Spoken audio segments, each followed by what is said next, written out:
Okay, we're back. So in the last video we have Jacob and Esau, and Jacob was the favorite out of the parents, and he stole both of Esau's birthrights.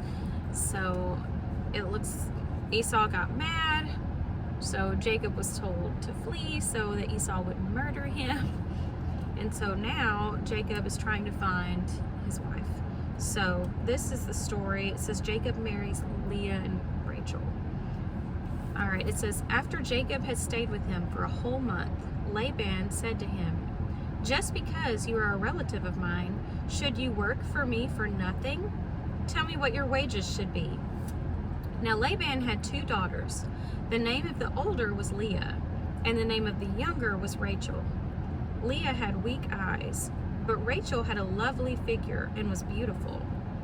Jacob was in love with Rachel and said, I'll work for you for 7 years in return for your younger daughter Rachel.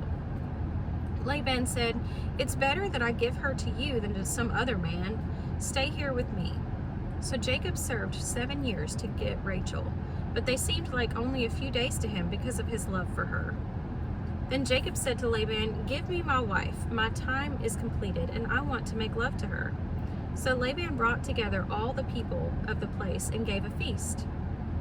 But when evening came, he took his daughter Leah and brought her to Jacob, and Jacob made love to her.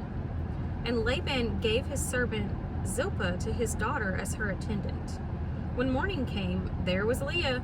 So Jacob said to Laban, what is this you have done to me? I served you for Rachel, didn't I? Why have you deceived me? Laban replied, it is not our custom here to give the younger daughter in marriage before the older one. Finish this daughter's bridal week, then we will give you the younger one also in return for another 7 years of work. And Jacob did so. He finished the week with Leah, and then Laban gave him his daughter Rachel to be his wife. Laban gave his servant Bilhah to his daughter Rachel as her attendant. Jacob made love to Rachel also, and his love for Rachel was greater than his love for Leah. And he worked for Laban another 7 years.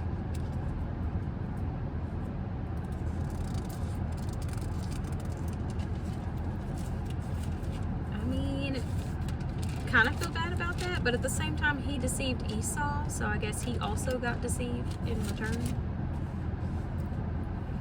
And then you have Jacob's children. When the Lord saw that Leah was not loved, he enabled her to conceive, but Rachel remained childless. Leah became pregnant and gave birth to a son. She named him Reuben, for she said, it is because the Lord has seen my misery. Surely my husband will love me now. She conceived again, and when she gave birth to a son, she said, because the Lord heard I am not loved, he gave me this one too. So she named him Simon. Again she conceived, and when she gave birth to a son, she said, now at last my husband will become attached to me, because I have borne him 3 sons. So he was named Levi. She conceived again, and when she gave birth to a son, she said, this time I will praise the Lord. So she named him Judah. Then she stopped having children. When Rachel saw that she was not bearing Jacob any children, she became jealous of her sister. So she said to Jacob, give me children or I'll die. Jacob became angry with her and said, am I in the place of God who has kept you from having children? Then she said, here's Bilhah, my servant. Sleep with her so that she can bear children for me, and I too can build a family through her. So she gave him her servant Bilhah as a wife. Jacob slept with her, and she became pregnant and bore him a son. Then Rachel said, God has vindicated me. He has listened to my plea and given me a son. Because of this, she named him Dan. Rachel's servant Bilhah conceived again and bore Jacob a second son. Then Rachel said, I have had great struggle with my sister, and I have won. So she named him Naphtali. When Leah saw that she had stopped having children, she took her servant Zilpah and gave her to Jacob as a wife. So now he's got 4 wives. Leah's servant Zilpah bore Jacob a son. Then Leah said, what good fortune, so she named him Gad. Leah's servant Zilpah bore Jacob a second son. Then Leah said, how happy I am. The women will call me happy, so she named him Asher. During wheat harvest, Reuben went out into the fields and found some mandrake plants, which he brought to his mother Leah. Rachel said to Leah, "Please give me some of your son's mandrakes." But she said to her, "Wasn't it enough that you took away my husband? Will you take my son's mandrakes too?" "Very well," Rachel said. "He can sleep with you tonight in return for your son's mandrakes." So when Jacob came in from the field that evening, Leah went out to meet him. "You must sleep with me," she said. "I've hired you with my son's mandrakes." So he slept with her that night. God listened to Leah, and she became pregnant and bore Jacob a fifth son. Then Leah said, "God has rewarded me for giving my servant to my husband." So she named him Issachar. Leah conceived again and bore Jacob a sixth son. Then Leah said, "God has presented me with a precious gift. This time my husband will treat me with honor because I've borne him 6 sons." So she named him Zebulun. Sometime later, she gave birth to a daughter and named her Dinah. Then God remembered Rachel. He listened to her and enabled her to conceive. So she became pregnant and gave birth to a son. "God has taken away my disgrace." So she named him Joseph and said, "May the Lord add to me another son." After Rachel gave birth to Joseph, Joseph said to Laban, "Send me on my way so I can go back to my own homeland.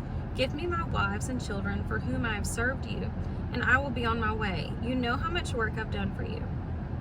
But Laban said to him, "If I have found favor in your eyes, please stay. I have learned by divination that the Lord has blessed me because of you." He added, "Name your wages and I will pay them."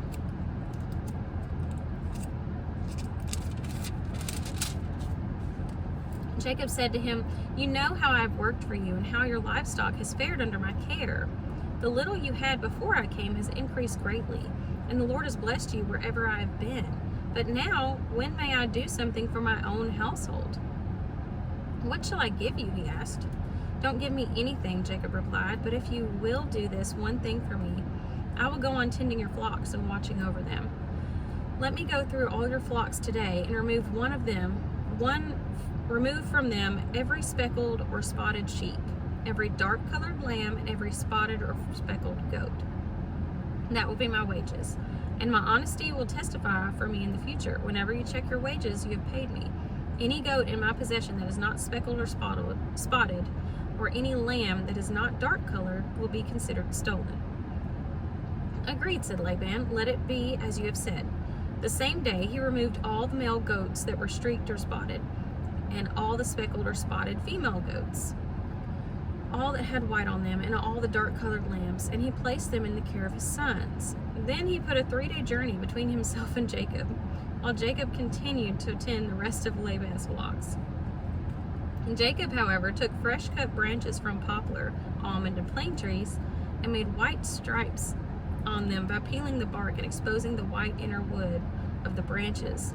Then he placed the peeled branches in all the watering troughs so that they would be directly in front of the flocks when they came to drink. When the flocks were in heat and came to drink, they made it in front of the branches, and they bore young that were streaked or speckled or spotted. And Jacob set apart the flock by themselves, but made the rest face the streaked and dark-colored animals that belonged to Laban. Thus he made separate flocks for himself and did not put them in Laban's animals. Whenever the stronger females were in heat, Jacob would place the branches in the troughs in front of the animals so that they would mate near the branches.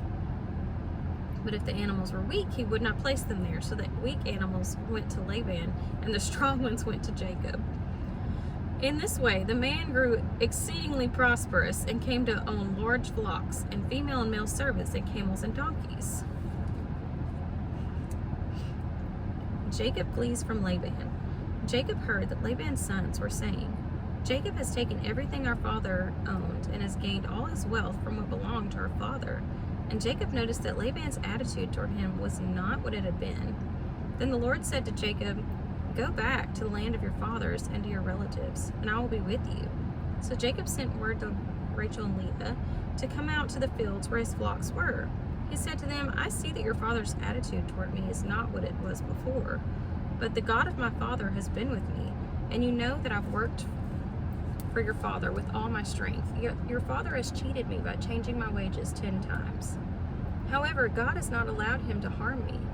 If he said, the speckled ones will be your wages, then all the flocks gave birth to speckled young. And if he said, the streaked ones will be your wages, then all the flocks bore streaked young. So God has taken away your father's livestock and given them to me. In breeding season, I once had a dream in which I looked up and saw that the male goats mating with the flock were streaked, speckled, or spotted. The angel of God said to me in the dream, Jacob. I answered, here I am. And he said, look up and see all that the male goats mating with the flocks are streaked, speckled, or spotted, for I have seen all that Laban has been doing to you. I am the God of Bethel, where you anointed a pillar and where you made a vow to me. Now leave this land at once and go back to your native land. Then Rachel and Leah replied, do we still have any share in the inheritance of our father's estate? Does he not regard us as foreigners? Not only has he sold us, but he has used up what was paid for us. Surely all the wealth that God took away from our father belongs to us and our children. So do whatever God has told you. Then Jacob put his children and his wives on camels, and he drove his livestock ahead of him, along with all the goods he had accumulated in Padan Aram, to go to his father Isaac in the land of Canaan. When Laban had gone to shear his sheep, Rachel stole her father's household gods.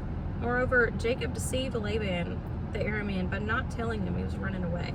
So he fled with all he had, crossed the Euphrates River, and headed for the hill country of Gilead.